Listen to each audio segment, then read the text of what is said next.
Hello everyone, welcome back to Manny Maker. If you want to make custom stickers with a Cricut but don't have a printer, this method is perfect for you.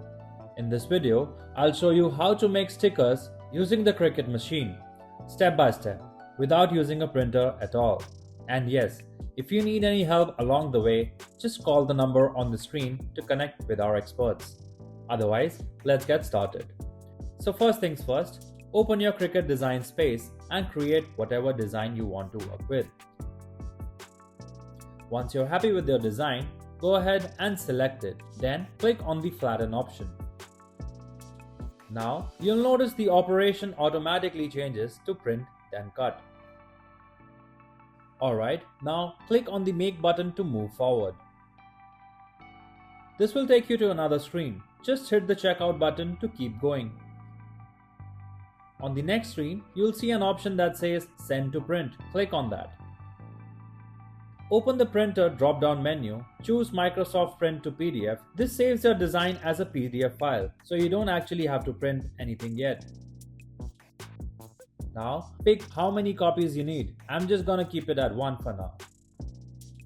And hey, if you're enjoying this tutorial and want some helpful tips like this, go ahead and hit the subscribe button and ring the bell icon so you never miss an update.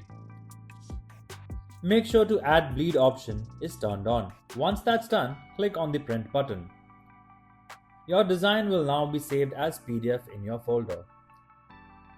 Alright, now head back to Design Canvas and click on the Make button again. Then, just click the Checkout one more time. Now, here's the difference. This time, you need to select I've already printed. Finally, just pick your material and start cutting by following the instructions on your screen. And that's it. Thanks for watching.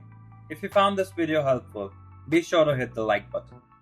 For more easy to follow tutorials, don't forget to subscribe our channel. You can also visit mannymaker.com for more DIY inspiration and creative crafting ideas. And if you ever need technical support or guidance, just give us a call at the contact number shown on the screen.